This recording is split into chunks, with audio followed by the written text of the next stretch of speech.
So ₹1,00,000 income ₹1,00,000 ఖర్చు అవుతుందా? ఖర్చే కాదు. అంటే మీరు సంవత్సరంన్నర పెట్టిన ఖర్చు అంతా ఒక సింగిల్ చెక్లో వచ్చేస్తుంది. సింగిల్ చెక్లో వస్తుంది. ఈరోజు నాకు ₹191, ₹240, ₹1,400 3 నెలల ఇన్కమ్ ఇంతే ఉంది కదా. ఈరోజు ఒక్క నెల ఇన్కమ్ వచ్చేసి లక్షల్లో ఉంది. ఏం పని చేయకుండా ఆ రోజు పొద్దంతా వెళ్ళి మనం పని చేసినా, నెలంతా పని చేసినా అంతే ఇన్కమ్ వచ్చింది. కానీ ఈరోజు ఏం పని చేయకుండా కూడా లక్షల్లో ఇన్కమ్ వస్తావు. Because duplication. ఇక్కడ చాలా మంది లీడర్స్ ఉన్నారు. నా ప్రమేయం లేకుండానే ఇంతమంది లీడర్స్ నా అండర్లో ఉన్నారు. మీ అందరికీ నేను ప్లాన్ చెప్పాను, మీ అందరితో ప్లాన్ చెప్పలేదు, నేను కలవలేదు, ఎప్పుడు కూడా మాట్లాడలేదు. అయినా మీ అందరి పీవి నాకు యాడ్ అవుతుందా లేదా? ఎట్లా సాధ్యమైంది?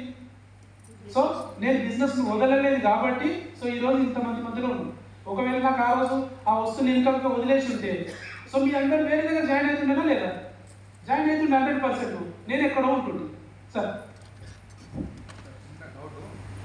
లీడర్స్కి క్లారిటీ కోసం ఇందాక చెప్పారు కదా, డూప్లికేషన్ విషయంలో చాలామంది లీడర్స్ ఏంటంటే జనరల్గా చెప్పారు అంటే క్లారిటీ ఉండాలని ఎక్కడ మిస్ అవుతున్నారంటే అబ్బాయి